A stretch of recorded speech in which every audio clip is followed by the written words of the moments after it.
Merhaba Papatya Örgü Dünyası YouTube kanalıma hoş geldiniz. Bugün sizlerle beraber bu gördüğünüz çok şık ve çok güzel kare motif modelini çalışacağız arkadaşlar. Gördüğünüz gibi şöyle 3 renk çalıştım. Sizler bunu tek renkte çalışabilirsiniz. Ben 2 renk kullandım. 3 farklı renkle ördüm. Sizler renk kombinasyonunu dilediğiniz gibi yapabilirsiniz. Hemen iplerimden bahsetmek istiyorum. Şu ikisini Alize'nin Cotton Gold ipiyle ördüm. Şunu da Calico ipiyle ördüm. Nakon'un Calico ipiyle, ama aralarında hiçbir fark olmadı. Şöyle göstermek istiyorum. Üçü de aynı boyda. Üçüne de kullandığım tığ numarası 2.50 milimlik tığ kullandım. Bu modelle neler yapabiliriz derseniz, bu modelle çok güzel kırlentler, yatak örtüleri, bebek battaniyeleri, hırkalar, yelekler, sizler aklınıza ne geliyorsa onu rahatlıkla örebilirsiniz. Hemen şöyle tersini de göstermek istiyorum. Gayet düzgün. Ölçüleri de vermek istiyorum. Videonun sonunda da ölçüleri vereceğim. Başında da vermek istiyorum. Şöyle hemen ölçelim. Oldukça büyük motifler. 16,5 santim arkadaşlar eni. Evet arkadaşlar, Pinterest'te bu modeli çok görüyordum. Sürekli karşıma çıkıyordu. Sanırım hiç videosu yok. Videosunu hiç bulamadım. Görmedim. Sürekli Pinterest'te resimleri karşıma çıkıyordu. Hatta şöyle bir yeşil ve gri vardı. Çok hoşuma gitti ama acaba çok mu zor olur diye pek yanına yaklaşamadım. Daha sonra çok hoşuma gittiği için zor olsa da yapacağım dedim. Ve yapmaya başladım. Baktığım gibi, düşündüğüm gibi çok zor değil. Sıralamalarını ezberledikten sonra, her zaman dediğim gibi, hiçbir model zor değil. Sadece ezberlemek biraz zor. 2 motiften sonra ezberlemiş olacaksınız. Sadece 2 motife kadar sabredin. 2 motiften sonra ezberleyip böyle hızlı hızlı örmeye başlayacaksınız. Sizler de göreceksiniz. Evet, fazla lafı uzatmadan hemen bu güzel modelin yapımına geçmek istiyorum. Biliyorsunuz ki tamamen kanalım ücretsiz.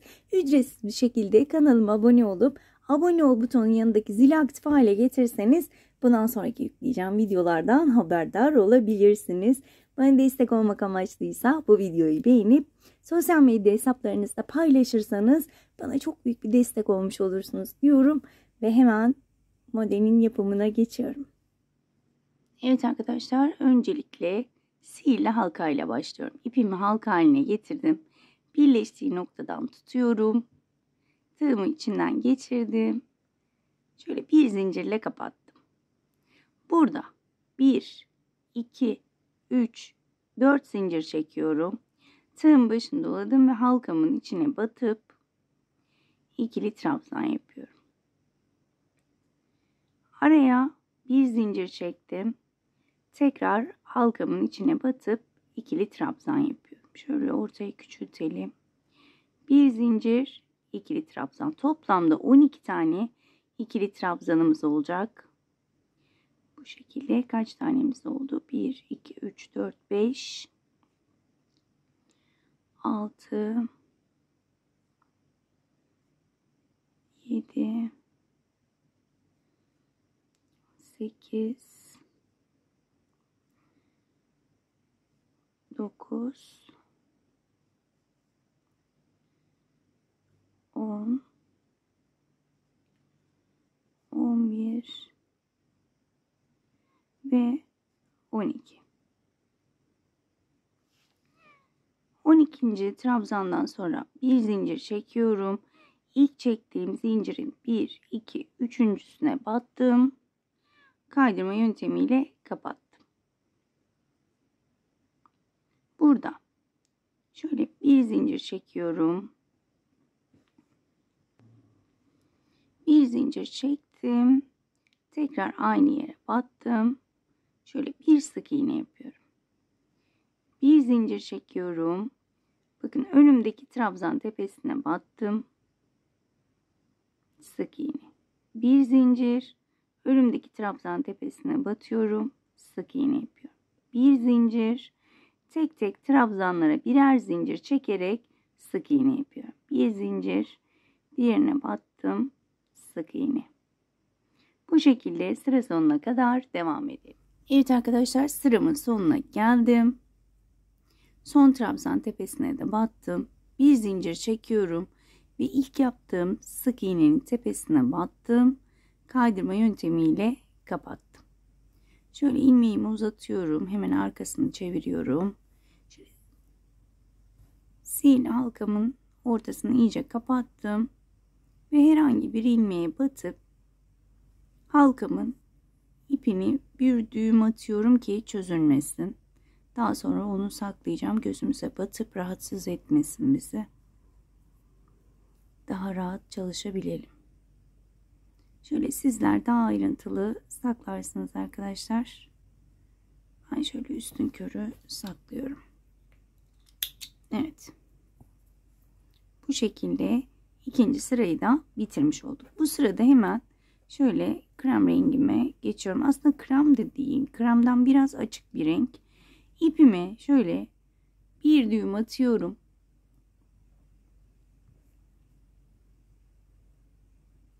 Şöyle diğerinin içinden geçireceğim. Şöyle şu şekilde.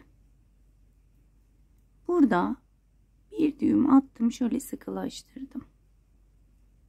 Evet. Şu anda tam trabzan tepesindeyim.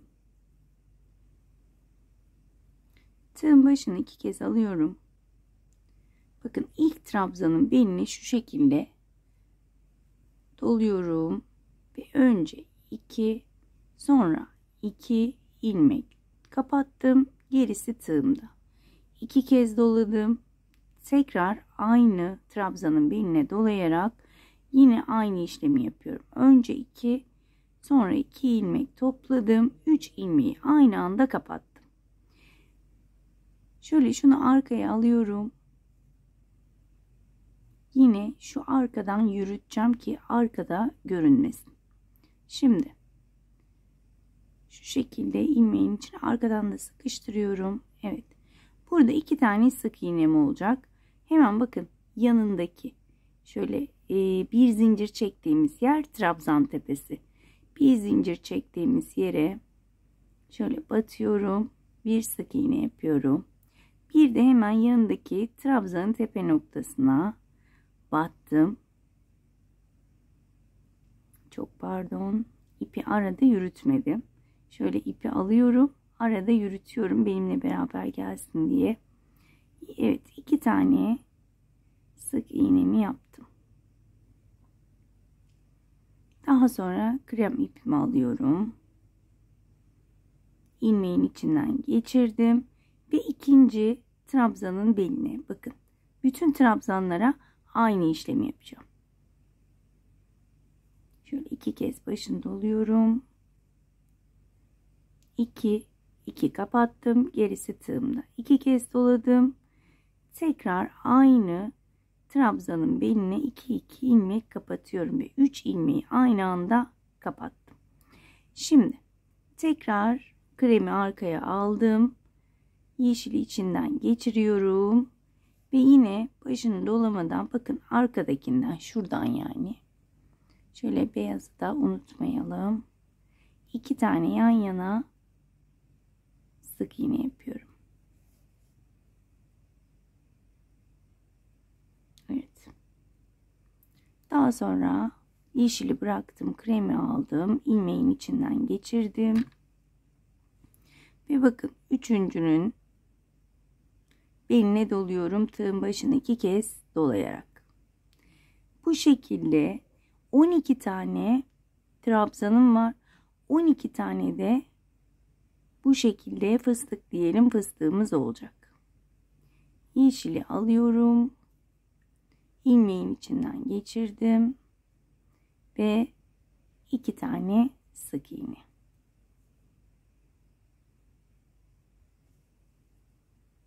Sıra sonuna kadar tamamen bu işlemi yapıyorum. Kremi geçirdim aradan. Sıra sıra hiçbir 2 kere dolamayı hep unutuyorum. Kusura bakmayın. Burada hep 2 kez dolayacağız. 2 ilmek kapatıp sonunda tüm ilmekleri kapatıp fıstığımızı bitireceğiz. Bakın arkadaşlar, bu şekilde sıra sonuna kadar devam edeceğiz. Evet arkadaşlar, ben sıramın sonuna geldim. Toplamda 2, 4, 6, 8, 10, 12 tane fıstığım olmuş oldu. Şöyle son bölümü de beraber kapatmak istiyorum. Burada beyazı yürütmemize gerek yok, krem yani. Hemen yeşili arasından geçirdim. Arada da sıkıştırıyorum, ipte bir bolluk oluşmaması için. Bir sık iğnemi yaptım. İkinciyi de şu şekilde kapatarak yapıyorum. Şimdi burada bir zincir çektim. Hemen dibine şu şekilde batıyorum. Bir sık iğnemi yapmış oldum. Daha sonra fıstığın tepe noktasına battım. Bir sık iğne. Bakın, 2 tane sık iğnenin tepesine birer tane. Bir tane fıstık tepesine. 2 tane sık iğnelerin tepesine, yani 3 sayabilirsiniz, böyle fıstık tepesinden başlayarak 1 2 3 1 2 ve 3. Bu şekilde sıra sonuna kadar devam ediyoruz. Sıramın sonuna geldim. Burada bir tane sık iğne ile başlamıştık. Hemen şuradaki bölüme bir sık iğne yapıyorum. Ve ilk yaptığım sık iğnenin tepesine battım. Kaydırma yöntemiyle kapattım ve bu sıramızı da bu şekilde bitirmiş olduk. Şimdi bir üst sırada bir zincir çektim. Yine bakın, hiç arkada yürütmüyorum. Şöyle kremimi bırakıyorum. Tığın başına doladım. Dibine batıyorum. Şöyle tekli trabzan yapacağız. 3 ilmeği aynı anda aldım. Tığın başına doladım. Yanındakine battım. 3 ilmeği aynı anda aldım. Ve 2 tane benim burada tekli trabzanım oldu. Üçüncüye çift batacağım.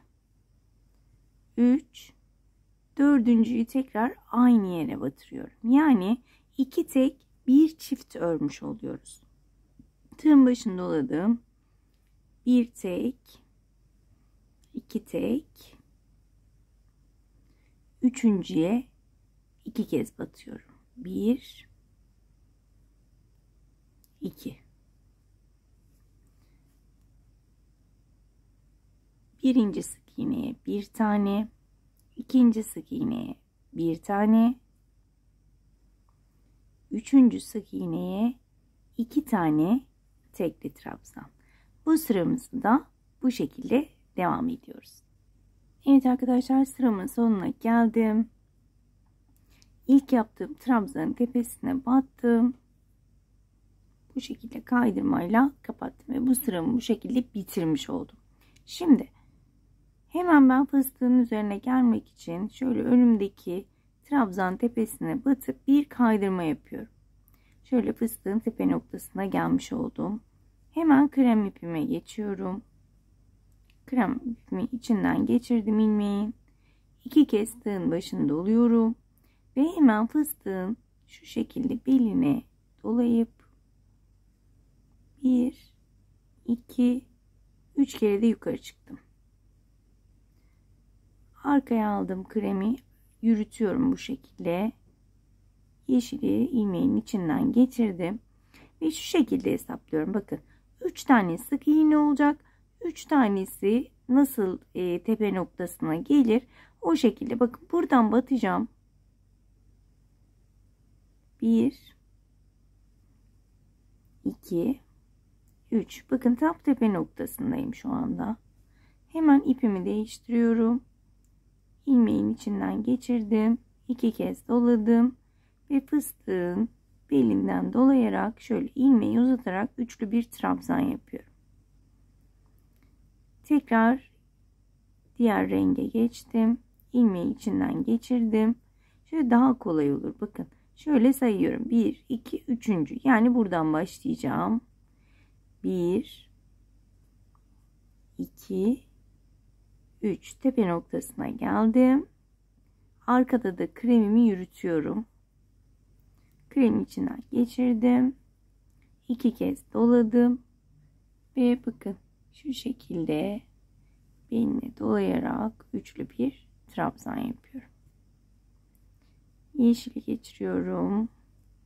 İlmeğin içinden şöyle sıkıştırıyorum da. Bakın 1, 2, 3 buradan başlıyorum. Buralarda şaşırabilirsiniz çünkü. O yüzden bu şekilde anlatmak daha uygun geldi bana.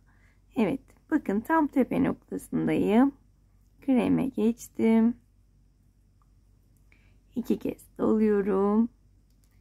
Bu şekilde belinden getirerek 3 tane trabzanımı yapıyorum ve bu sırayı da bu şekilde devam ediyorum. Evet arkadaşlar, sıramın sonuna geldim. Şöyle artık krem ipimi rahat bırakıyorum. Şöyle 1 2 üçüncüye battım. Üçüncüde bir kaydırma yaptım.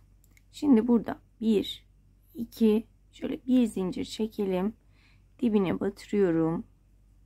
Bir sık iğne yapıyorum. 1 oldu. 2 3 dördüncüye çift batacağım. 1 2 tekrar sayıyorum. 1 2 3 dördüncü çift, yani az önce yaptığımız gibi 2 tek bir çift yapmıştık. Şimdi 3 tek dördüncüye çift batıyoruz. 1 2 3 dördüncüye çift batıyorum. Bu şekilde sıra sonuna kadar devam edelim. Evet arkadaşlar, sıramın sonuna geldim. Şöyle kaydırmayla burayı kapatıyorum. Şimdi burada ben şöyle 2 tane trabzanın, şu krem trabzanların ortasına gelmem gerekiyor. Krem ipim burada. Şöyle sık iğne yapacağım. 1 2 3 ve 4 tane sık iğne yaptım. Bakın arkada da kremimi yürüterek geldim buraya. Daha sonra krem ipimi alıyorum. Şöyle bakın 4 tane sık iğne yaptık. Tığın başını 2 kez doluyorum. Ve ilk trabzanın beline dolayarak şöyle 2 2 geri kalanı tığımda 2 kez doladım. Diğer yandaki trabzanın beline doluyorum. 2 2 3 ilmeği aynı anda kapatıyorum. Şöyle biraz da sıkılaştıralım. Şöyle bir görüntü olmuş oluyor. Şimdi yeşile geçtim. Kremimi tekrar yürütüyorum. Ve şöyle yine burada tam ortaya gelmem lazım. Hemen başlıyorum sık iğnemi yapmaya. 1 2 3 ve 4. Bakın tam ortaya geldim. Hemen kremi alıyorum. 2 kez doladım. Tekrar geriye dönüyorum. En son beline doladığımı tekrar beline doluyorum. 2 2 başını 2 kez doladığım tığımın hemen önümdeki trabzanın beline doluyorum. 2 2 ve 3 ilmeği aynı anda kapatıyorum. Şöyle yeşili biraz çekiyorum sıkılaşsın diye. Bakın bu şekilde yapmış olduk. Tekrar ipimi değiştiriyorum. Tekrar 4 tane sık iğne yapıyorum. Bakın şuradan batıyorum. Şöyle kremi de yürüterek tabii ki. 1 2 3 4. Gördüğünüz gibi hemen diğer renge geçiyorum ve burada yine aynı işlemleri yapıyorum. Bakın geriye gittim. 2 2 çektim. Tekrar 2 kez doluyorum. Diğer trabzanın beline de dolayarak en son 3 ilmeği aynı anda kapatıyorum. Yeşili şöyle çekelim, iyice kapatalım. Buraya geldim. Kremi yürütüyorum. Bakın arkadakine battım. 1 2 3 ve 4. Kreme geçtim. 2 kez doladım. Geriye gidiyorum. 2 2. Tekrar 2 kez doladım. Önümdeki ikili trabzanın beline doladım. 2 2 üçünü aynı anda topluyorum ve bu şekilde modelimiz ağır ağır ortaya çıkmış oluyor. Sıra sonuna kadar bu şekilde devam edelim. Sıramın sonuna gelmek üzereyim. Burayı da sizinle bitirmek istedim. Sonu da aynı şekilde bir gerideki trabzanın beline doluyorum. 2 2 tekrar 2 kez doluyorum. Hemen önümdekinin ilk yaptığımın yani şöyle 2 2 kapattım. Daha sonra hepsini bir kapatıyorum. Daha sonra yeşile geçiyorum. Bakın ilk başlangıçta zaten 3 tane yapmıştık. Şuraya bir tane sık iğne yapıyorum. Şöyle sıkıştıralım iyice. Kapattım. Ve ilk sık iğnenin tepesine batıyorum.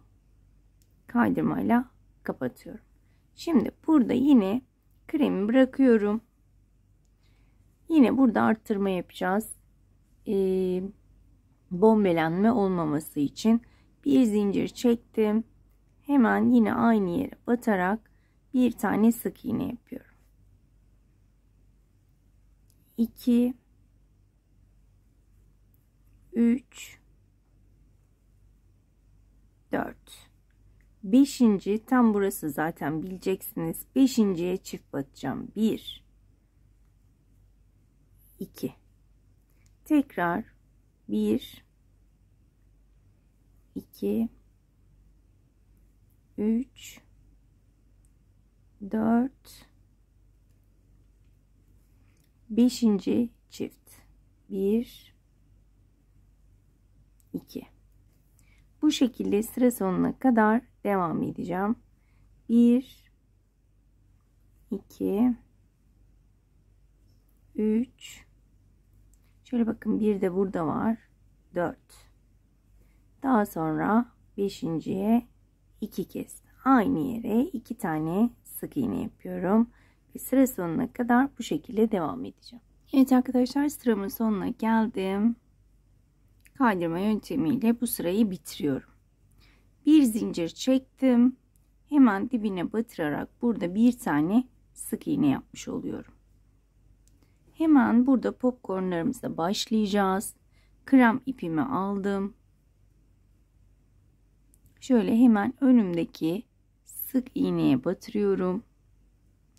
2 ilmek çektim. Geri kalan tığımda. Tekrar aynı yere battım. 2 ilmek çektim. Gerisi tığımda. Bunu 4 kez yapıyorum. 3 oldu.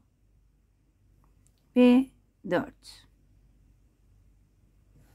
Tüm ilmekleri aynı anda kapattım.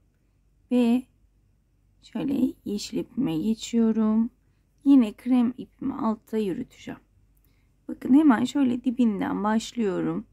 5 tane sık iğne yapacağım yan yana. Şunu şöyle öne doğru ittiriyorum. 1 2 3 4 5 tane sık iğnemi yaptım. Bakın şu bölümün tam ortasına gelmiş oldum. Krem ipime geçiyorum ve yine az önceki işlemi yapıyorum. Hemen önümdeki sık iğneye battım. 2 2 5 tane yarım trabzan yapıyorum. 2 3 4. Daha büyük yapmak isterseniz popcornları 5'te yapabilirsiniz. Tamamen size kalmış. Kapattım. Yeşil ipime geçiyorum. Şöyle kremi de altta yürütüyorum. Tekrar sayıyorum. 1 2 3 4 5. Bakın 6'da ortadayım. Daha sonra önümdeki trabzana yine 4 tane yarım trabzan yapıyorum. 2 3 ve 4.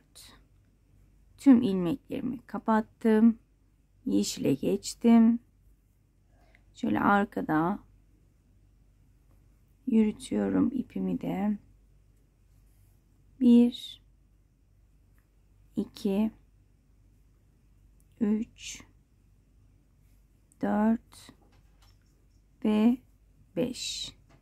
6. bakın ortada ve altıncıya da popcornumuzu yapacağız. Bakın şöyle anlatmak istediğim tam şu ortalarda olması gerekiyor popcornlarımızın.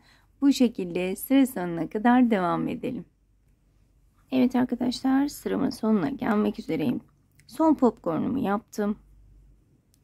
Tekrar sonuna kadar yürütüyorum. Şöyle 1 2 3 ve 4. İlk yaptığım sık iğnenin tepesine battım. Kaydırma yöntemiyle kapattım ve bu sıramı bu şekilde bitiriyorum. Şimdi ikinci sırada bir zincir çektim. Tekrar aynı yöntemle batırıp dibine bir sık iğne yapıyorum. İlk sık iğnemi yapmış oldum. 1. İkinciyi bakın şuraya batırıyorum. Sık iğne. Üçüncüyü tam şuraya batırıyorum. 4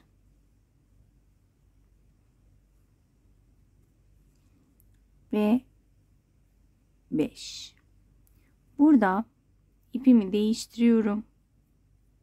Yine yeşili arkada yürütüyorum. Tığın başını 2 kez doladım ve hemen altta duran B trabzanların ikisinin birden beline şöyle tığımı geçiriyorum ve üçlü bir trabzan yapıyorum. 2 ilmek çekerek. 2 3. Burada bir zincirim var. Tekrar tığın başına 2 kez doladım. Tekrar aynı trabzanların beline doluyorum. Şöyle uzatarak yine üçlü bir trabzan yapıyorum. Pardon. Şöyle 2 kez doladım. Evet. Şöyle göstermek istiyorum. Bakın görüntü şu olacak. Tekrar hemen yeşil ipime geçiyorum. Hemen başlıyorum saymaya. İlk trabzanımı yaptım. Sık iğne. 2 3 4 ve 5. 5. sık iğnemde rengimi değiştiriyorum ve yine aynı şeyi yapıyorum. 2 kez doladım. Hemen aşağıdaki trabzanların şu şekilde belinden doluyorum ve üçlü bir trabzan yapıyorum. Şöyle yeşili biraz sıkıştıralım. Bir zincirimi unutmuyorum burada. Tekrar 2 kez doladım. Tekrar aynı trabzanların şöyle beline doluyorum. Ve yine bir üçlü trabzan daha yapıyorum. 1 2 3. İp rengimi değiştirdim. Kremi yine alttan yürütüyorum.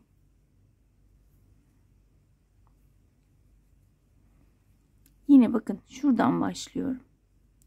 Şöyle birinciyi yaptım.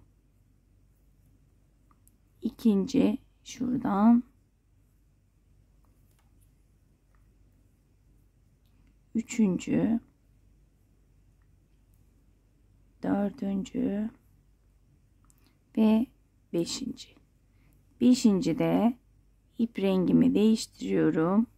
2 kez tığın başını doladım ve yine aynı işlemleri yaparak sıra sonuna kadar devam edeceğim. Ben böyle tutarak daha rahat ediyorum. Görmeniz açısından şu şekilde yaptım ama bir zincir 2 kez doladım. Ben şu şekilde tutuyorum. Şöyle daha kolayıma gidiyor bakın. Şöyle, evet. Böyle daha kolay oluyor. Bu şekilde sıra sonuna kadar devam edeceğiz. Evet arkadaşlar, sıramın sonuna geldim. Burada son trabzanlarımı yaptım ve renk değiştiriyorum. Hemen şurada kapatmak için. Şu ilk yaptığım sık iğnenin tepe noktasına batırıyorum ve kapatıyorum. Şimdi burada yine krem ipimi kullanmıyorum. Burada bir zincir çektim, hemen dibine battım, bir sık iğne yaptım. 1 2 3 4 tane sık iğne yaptım. Şu aralarda 4 tane sık iğnemiz olması gerekiyor. Bakın 5.'yi bu trabzanın tepesine yapıyorum. Daha sonra şurada bir zincir çekmiştik. Şöyle göstermek istiyorum. Hemen arasına batıyorum. 2 tane sık iğne. 1 2. Daha sonra şu trabzanın tepesine batıyorum. 1 tane. Daha sonra yine 4 tane sık iğne yapacağım. Şöyle 1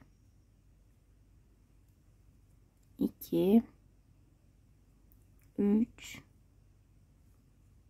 4 5.'yi hemen buraya yapıyoruz. Sık iğnenin tepesine yapıyorum. 2 tane tam ara bölüme yapıyorum. Bakın şu 2 tane kremin arasına bir zincir çektiğimiz yere 1 2.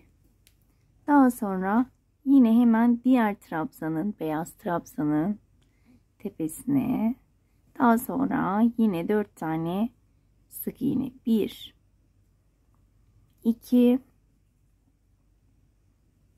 3 4.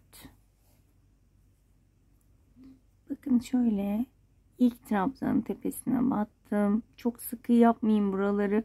Ben biraz sıkmışım elimi. O yüzden biraz zor giriyor. Daha sonra iki trabzan arasına battım. 2 tane. 1 2. Daha sonra diğer beyaz diyorum arada, kusura bakmayın, kremin tam tepe noktasına batırıyorum. 1 tane. Yani toplamda 6 tane trabzan yapmış oluyoruz. Şöyle sayalım 6 tanemi, yanlış bilgi vermeyeyim. 1 2 3 4 5 6 7. Hemen şuranın tepesine de 8 tane yapıyormuşuz. 6 tane nereden çıkmış? Evet.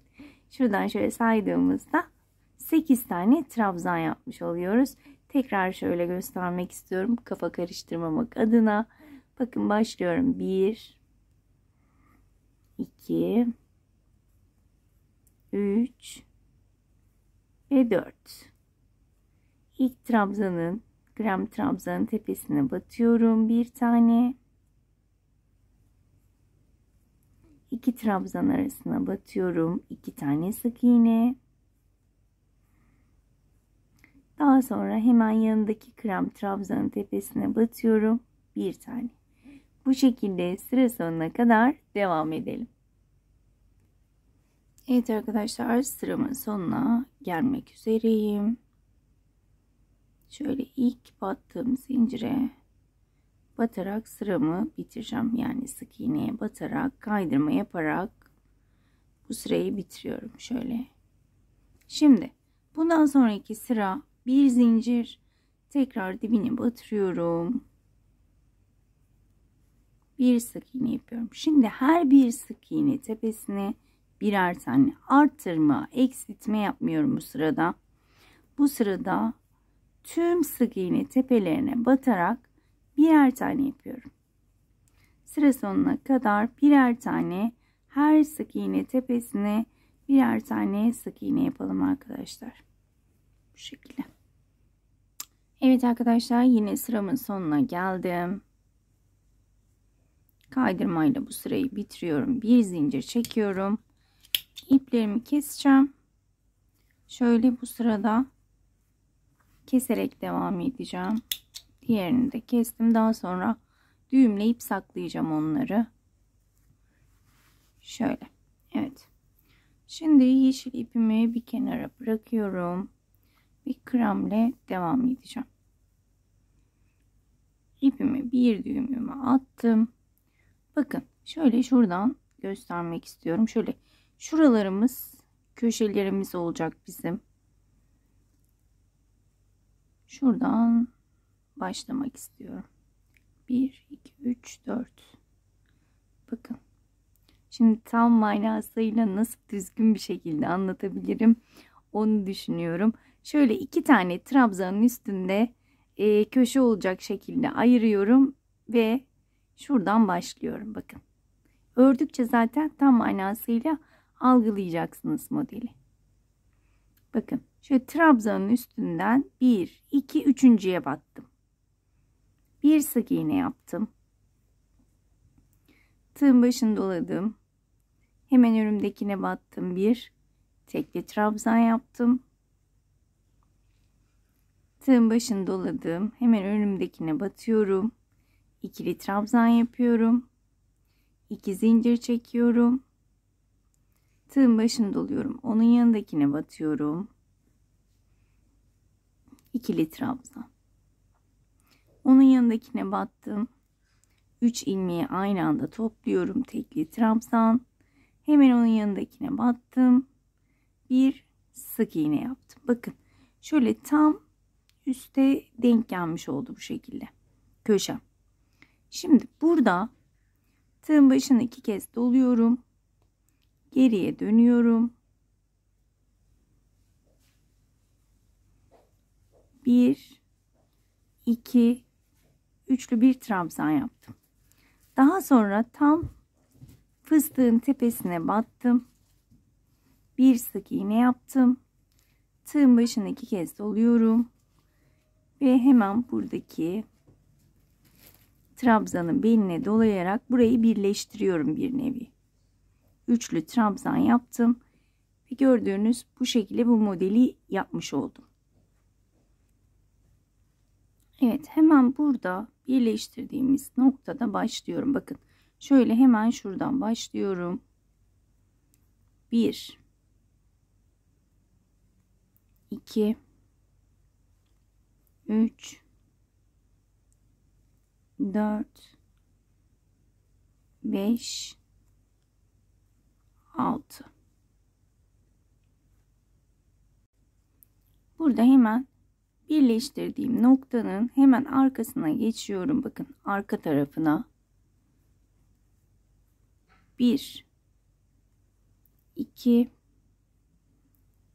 3, 4, 5, 6 tane sık iğne yaptım.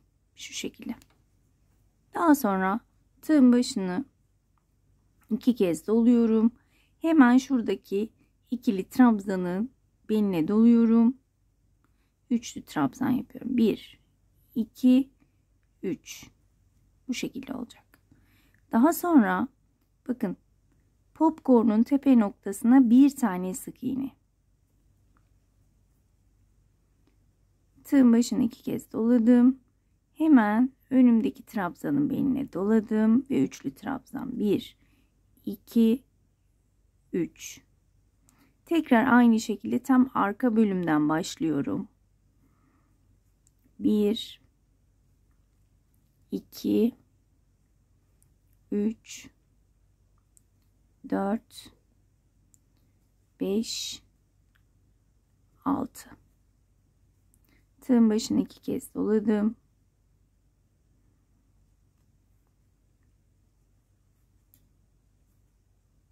Üçlü trabzan. Şurada hemen popcorn'un tepesine bir tane sık iğne. 2 kez doluyorum. Önümdeki trabzan beline dolayarak üçlü bir trabzan yapıyorum. Şöyle göstermek istiyorum. Köşe yaptık. Şöyle 2 tane de sık iğne bölümümüz var. 2 taneden sonra köşe yapacağız tekrar. Şimdi buraya geldim. Yine buraya köşe yapacağım. İlk şuraya hemen batırıyorum. Sık iğnemi yapıyorum. Önümdekine battım. Tekli trabzan. Hemen orta bölüme geldim. İkili trabzan. 2 zincir. Hemen yanındakine batırıyorum. İkili trabzan. Hemen onun yanındakine bir tekli trabzan. Az önce yaptığımızın aynısı. Bir tane sık iğne. 2 kez doluyorum tığımın. Hemen şuradaki trabzanlarımı unutmuyorum. Beline dolayarak üçlü bir trabzan yapıyorum. Daha sonra popcorn'un tepesine bir tane battım. 2 kez doladım. Hemen buradaki trabzanın beline dolayarak üçlü bir trabzan yaptım. Bakın şu şekilde olacak. Yani şurada yaptığımızı bütün etrafında aynı şekilde ilerliyoruz arkadaşlar. Evet arkadaşlar, sıramın sonuna gelmek üzereyim. Yine burada trabzanımı yaptım. Şöyle popcorn'un tepesine bir tane sık iğnemi yapıyorum. Tığın başını 2 kez doladım. Ve son trabzanıma da üçlü trabzanımı yapacağım. Daha sonra bunu ilk yaptığım şöyle trabzanın tepesine bağlıyorum. Bir zincir çektim. İpimi kesiyorum. Ve modelimizin köşelerini oluşturmuş olduk. Şöyle göstermek istiyorum. Evet. Şimdi krem iple işimiz bitti artık. Hemen yeşil ipime tekrar geçiyorum. Ve köşelerimizi tamamlayacağız. Şimdi herhangi bir köşeden başlayacağım. Köşenin içine batıyorum. 3 tane zincir çektim. Ve şöyle ipimi arkadan yürüterek çektiğim zincirle beraber 3 tane ikili trabzan yaptım. Araya 2 zincir. Tekrar aynı köşenin içine 3 tane üçlü trabzan yapıyorum. Şöyle göstermek istiyorum. Şimdi burada bizim girinti ve çıkıntıları düzeltmemiz için aynı şekilde ilerlemeyeceğim. Şuralarda sık iğne, şuralarda tekli trabzan yapacağım. Şöyle başını doladığım ilk trabzandan başlıyorum. Tekli trabzan yapmaya. 1 2 3 dördüncüyü tam şu tepeye batıyorum. Şu şekilde. 4 tane tekli trabzan yapmış oldum. Tekrar tığımın başını doladım.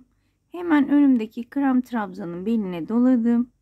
2 ilmek çıkardım. İkisi tığımda. Tığın başını doladım. Diğerinin beline doluyorum.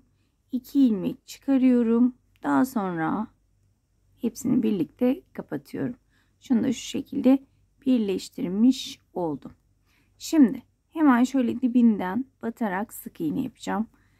1 2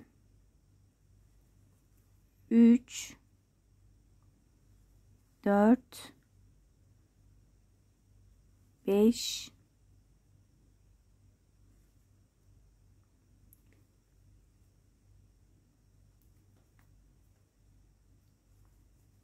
5 ve 6. Yine şöyle krem trabzanlarıma geldim. Yine aynı işlemi yapıyorum. Tığın başını doladım. İlmeğin arasından geçirdim, trabzanın arasından. 2 ilmek kaldı. Başını doladım. Diğer trabzanın belinden bağladım. 2 ilmek çektim. Tığımdaki 3 ilmeği aynı anda kapatıyorum. Daha sonra burada yine sık iğne. 1 2 3 4 5 6. Burada yine tığın başını doladım. Trabzanın beline dolayarak 2 ilmek çektim. İkisi tığımda. Başını doladım. Diğer trabzanın beline doladım. 2 ilmek çektim. Daha sonra 3 ilmeği aynı anda kapattım. Şimdi başlangıçta yani şurada 4 tane yapmıştık. Ama gördüğünüz gibi burada 3 tane var. Şuranın da tepesine batamadığım için aynı yere 2 tane tekli trabzan yapıyorum. 1, aynı yere battım. 2, hemen yanına batıyorum. 3, hemen onun yanına batıyorum. 4. Yani şöyle şurada da 4 tane olmuş oldu. Burada da 4 tane olmuş oldu.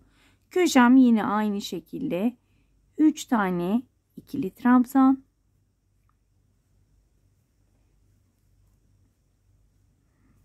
2 zincir. Tekrar 3 tane ikili trabzanla köşemi tamamlıyorum.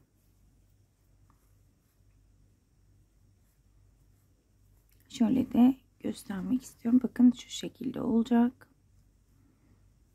Ve burada da aynı işlemle yani burada ne yaptıysak diğer köşelerde de aynı şekilde ilerleyeceğiz arkadaşlar. Çok da videonun uzamasını istemiyorum. Bu şekilde burada ne yaptıysak diğerlerinde de aynısını uygulayalım. Evet arkadaşlar, sıramın sonuna geldim. İlk yaptığım zincirin şöyle tepe noktasına batıracağım ve kaydırma yöntemiyle kapatacağım.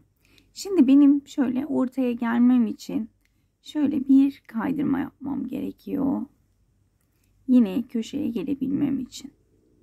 Evet, tam köşedeyim. Şöyle de göstermek istiyorum. Modelimiz bu şekli aldı. Şimdi burada bir zincir çektim. Tekrar aynı yere batıp bir sık iğne yapıyorum. 2 zincir. Tekrar köşenin içine battım. Bir sık iğne yaptım. Burada 5 tane sık iğnem var. 1 2 3 4 5. Şöyle açarak göstereyim. 5. 5 tane sık iğneden sonra bir tane tekli trabzan. Şimdi yan yana 3 tane ikili trabzan. 1 2 ve 3. Şu şekilde. Tığın başını doladım. Hemen yanındakine tekli trabzan. Şimdi burada 4 tane sık iğnem var. 1 2 3 4. Şuradaki bakın topladığımız yere geldik. Tığın başını doladım. Hemen onun tepesine batıyorum ve bir tekli trabzan yapıyorum. Daha sonra yine burada 4 tane sık iğne. 1 2 3 4. Tığın başını doladım. Hemen önümdekine bir tekli trabzan. Yine burada 3 tane ikili trabzanım var. 1 2, hemen yanındakine battım. 3, hemen yanındakine tekli trabzanımı yapıyorum. Ve yine sık iğnelerimi yapıyorum. 5 tane. 1 2 3, 4, 5. Tam köşeye geldim. Köşenin içine battım. Bir sık iğne. 2 zincir çekiyorum. Tekrar köşemin içine batıyorum. Bir sık iğne yapıyorum. Ve şurada şöyle açarak göstereyim. Şurada ne yaptıysak diğer taraflarda da aynı işlemi yapıyoruz arkadaşlar. Evet arkadaşlar, sıramın sonuna geldim. İlk yaptığım sık iğneye batıyorum ve kaydırma yöntemiyle kapatıyorum. Şöyle hemen modeli göstermek istiyorum. Köşelerimiz oldukça güzel bir şekilde ilerledi. Bu şekilde de kullanma imkanınız var ama ben 2 sıra daha öreceğim. Hemen şöyle 2 zincir çektiğim bölüme geliyorum, bakın. Şöyle kaydırmayla hemen köşeme geldim. 1, 2, 3 zincir çekiyorum. Ve şu şekilde köşenin içine batıp ikili trabzan yaptım. Şimdi net bir şekilde göstermeye çalışacağım.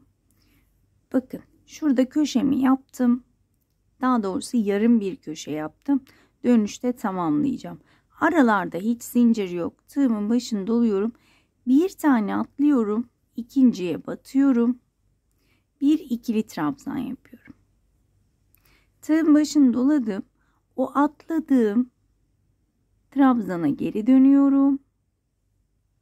Ve bir ikili trabzan yapıyorum. Şöyle bir çarpı işareti yapmış oluyoruz burada. Tekrar tığın başını doladım. Bakın bu batılmış trabzan. O yüzden birinci değil ikinciye battım. İkili trabzanımı yaptım. Daha sonra geriye dönüyorum. İkili trabzan yapıyorum. Şu şekilde. Tığın başını doladım. Önümdeki birinci değil ikinciye batıyorum. İkili trabzan. Daha sonra geriye döndüm. Gerideki trabzan tepesine de bir ikili trabzan yaptım. Gördüğünüz gibi ortaya çok şık bir şey çıkıyor. Bu şekilde sıra sonuna kadar devam edeceğim. Geriye döndüm. İkili trabzan. Evet. Bu şekilde sıra sonuna kadar devam edelim. Evet arkadaşlar, ben sıra sonuna kadar bu şekilde geldim. Köşeme geldim. Köşemin içine batıyorum. 1, 2 tane ikili trabzan, 2 zincir.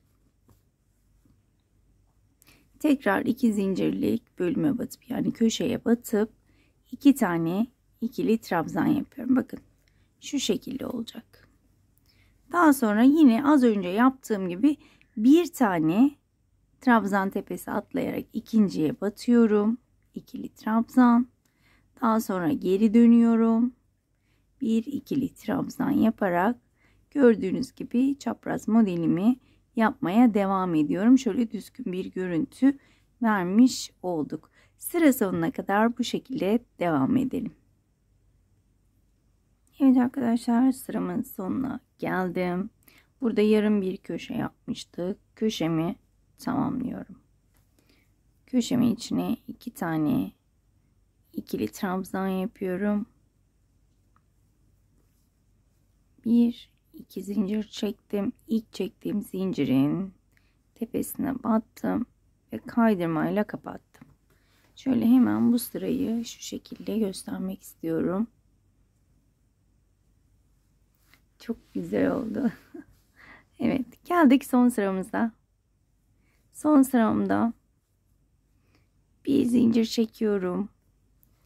Ve daha böyle düzgün güzel bir geçiş sağlamak için şu şekilde batmıyorum da şöyle arkadan, bakın şu şekilde arkadan batarak sık iğneler yapıyorum. Arkadan bir tane ilmek alıyorum, sadece batıyorum ve sık iğne yapıyorum. Şöyle net miyiz? Arkadan bir ilmek, sık iğne.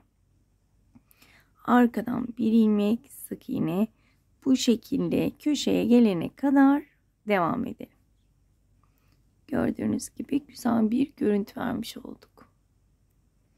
Evet, ben şuraya kadar geldim. Şöyle şurada içine batıp sık iğne yapabilirsiniz ama geçişin böyle daha hoş görünmesi için bakın zincire batıyorum. İlk zincire battım. Sık iğnemi yaptım. Burada 2 zincirim var. Tekrar zincirin tepesine batıyorum. Ve bir sık iğne daha yapıyorum. Daha sonra yine şöyle arka ilmeklere batarak sık iğnelerimi yapmaya devam ediyorum. Şöyle bakın, şuradaki geçiş daha düzgün olmuş oluyor. Bu şekilde tüm sırayı bitirip dönüyorum. Evet arkadaşlar, ben sıramı bitirdim. Birazcık da karşıdan buhar gösterdim. Gördüğünüz gibi motifimiz çok şık bir şekilde hazır. Hemen diğerlerini de şöyle getirmek istiyorum. Gerçekten çok şık değil mi? Bununla çok güzel yatak örtüleri de olur diye düşünüyorum. Bebek battaniyeleri, yatak örtüleri, kırlentler, istediğiniz her şeyi rahatlıkla yapabilirsiniz. Ve son olarak yine şöyle ölçümü vermek istiyorum. Çünkü ölçü gerçekten çok önemli yapacağınız projelere göre. Şöyle baktığımda 16,5 santim arkadaşlar. Diğerlerinde fark ediyor mu Calico'da? Aynı. 16,5 santim arkadaşlar. Evet, bir videonun daha sonuna geldik. Umarım ayrıntılı bir şekilde anlatabilmişimdir. Umarım anlatımımdan memnun kalmışsınızdır. Bir dahaki modellerde görüşmek dileğiyle. Kendinize çok iyi bakın. Hoşça kalın.